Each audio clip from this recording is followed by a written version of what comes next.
नमस्कार, स्वागत है साहित्यिक झरोखा चैनल पर। हम कर रहे हैं आपका बंटी उपन्यास। मनु भंडारी का ये उपन्यास है। इसका एक वीडियो मैं पहले भी डाल चुकी हूँ, उसका लिंक मैं वीडियो के डिस्क्रिप्शन में डाल दूँगी, तो आप वहाँ से देख सकते हैं।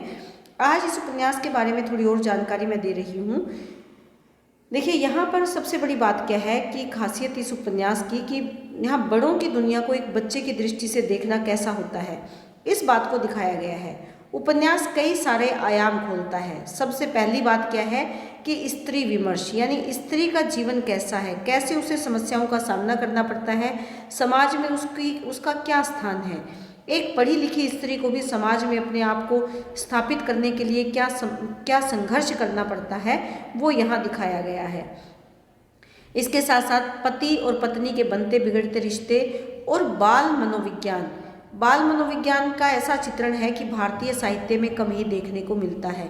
और किसके माध्यम से ये चित्रण है? ये बंटी के माध्यम से है। बंटी यहाँ पर एक बालक के रूप में है जो माता पिता के झगड़े का केंद्र रहता है, और उसका सबसे ज़्यादा प्रभाव बंटी पर ही पड़ता है, क्योंकि पति पत्नी दोनों अपनी अपनी ज़िंदगी अपने हिसाब से बदल लेते हैं, लेकिन बंटी का जीवन का क्या, वो जो उसका प्रभाव जो उस बालमन पर पड़ता है, उसका चित्रण यहाँ पर किया गया है। भारतीय समाज में ऐसा चित्रण देखने को हमें नहीं मिलता। फिर इस उपन्यास को देखने पर लगता है कि यह उपन्यास स्त्री विमर्श को दर्शाता है, लेकिन जब बहुत गहरे में उतरते हैं तो ये बताना कठिन हो जाता है कि कहानी माँ की है, माँ बाप की है, या फिर सिर्फ बंटी की अपनी कहानी है। क्योंकि ये जो कहानी है, ये 9 साल का बंटी है, और ये जब हॉस्टल में अपने दोस्त के साथ रहता है तो वहाँ अपनी कहानी ये बताता है। तो जब हम इस उपन्यास को बहुत गहराई से पढ़ते हैं तो हम ये समझ नहीं पाते कि एक माँ की कहानी, माँ का दर्द इसमें झलक उठता है, या एक माँ बाप दोनों की कहानी है, या फिर बंटी की सिर्फ अपनी कहानी है। तो इस उपन्यास को अगर देखें तो देखिए, जिस समय ये उपन्यास लिखा गया उस समय भारतीय समाज में तलाक जैसी व्यवस्था नहीं थी।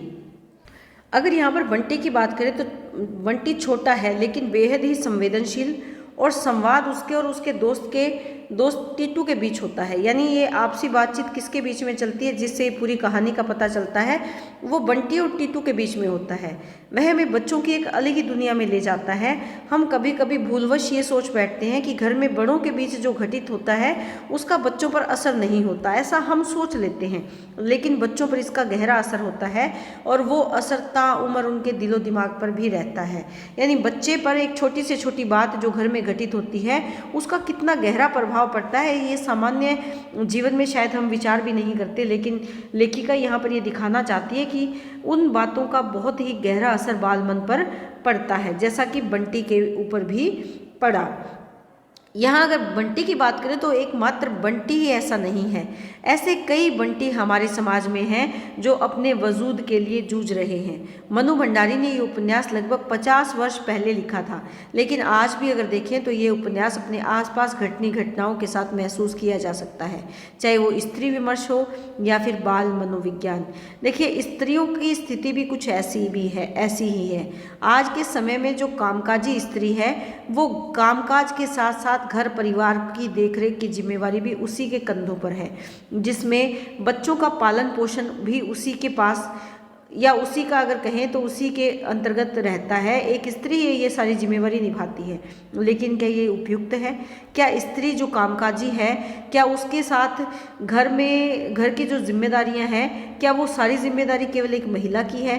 क्या उसे स्वतंत्र रूप से अपना जीवन जीने का कोई अधिकार नहीं? वो समाज के बंधनों में भी बंद कर रहे, अपने बच्चों की परवरिश भी करे, अपने कामकाज को भी देखे।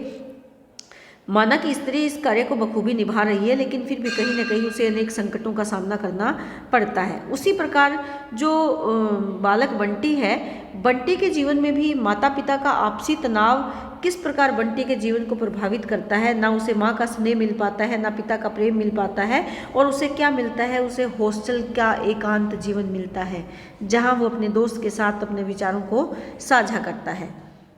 यहाँ बंटी की माँ शकुन की अगर बात करें तो शकुन मात्र शकुन नहीं है। जैसे बंटी मात्र एक बंटी नहीं बल्कि समाज का हर वो बच्चा है जिसके माता पिता तलाक जैसी समस्याओं से जूझ रहे हैं, वैसे ही शकुन यहाँ केवल मात्र शकुन नहीं है, वर्तमान मध्य और निम्न मध्य वर्ग की उस औरत का प्रतिनिधित्व करती हैं जो निरंतर प्रगति और उन्नति की नई नई इबादतें लिख रही हैं।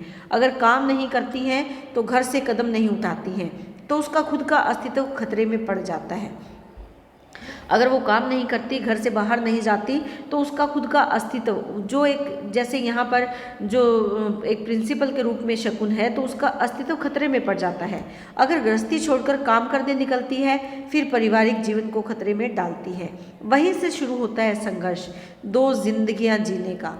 औरत को भी महत्वाकांक्षी होने का अधिकार है।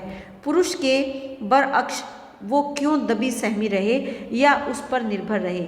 इस प्रकार के प्रश्न इस उपन्यास के माध्यम से उठाए गए हैं जो स्त्री के जीवन से जुड़े हुए हैं। स्त्री अगर अपने काम की तरफ ध्यान देती है तो परिवार की या घर की अनदेखी होती है, और अगर परिवार पर अपना ध्यान देती है तो उसका स्वयं का अस्तित्व खतरे में पड़ जाता है। उसका स्वयं का व्यक्तित्व ओझल होने लगता है जिसको भी वो सहन नहीं कर सकती। क्या स्त्री के जीवन में सिर्फ पुरुष पर निर्भर रहकर अपना जीवन व्यतीत करना ही उसकी नियति है? इस प्रकार के अनेक प्रश्न हैं जो शकुन के माध्यम से इस उपन्यास में उठाए गए हैं जो कि समाज के लिए ज्वलंत विषय है। तो इस प्रकार जो आपका बंटी उपन्यास है ये अनेक सामाजिक समस्याओं को, चाहे वो बालक से जुड़ी हुई समस्या है, चाहे वो पति पत्नी के जीवन में आए हुए जो बुरे समय के विचार हैं या बुरे समय की समस्याएं हैं, तलाक जैसी समस्याएं जब सामने आ जाती है, परिवार जब टूटता है तो उसका क्या प्रभाव पड़ता है, चाहे वो स्त्री है, चाहे वो पुरुष है या बालक है, उसको बहुत ही बखूबी और सुंदर तरीके से उस उपन्यास में दिखाया गया है। उम्मीद करती हूँ कि सारा इस उपन्यास का जो कॉन्सेप्ट है ये आपको बहुत अच्छे से समझ में आ गया होगा, लेकिन फिर भी अगर कुछ कमियाँ रह गई है तो आप प्लीज़ कमेंट करके ज़रूर बताएं। मैं फिर से प्रयास करूँगी कि उन कमियों को दूर किया जाए। बहुत बहुत धन्यवाद। इसी तरह चैनल से जुड़े रहें, लाइक शेयर सब्सक्राइब ज़रूर करें।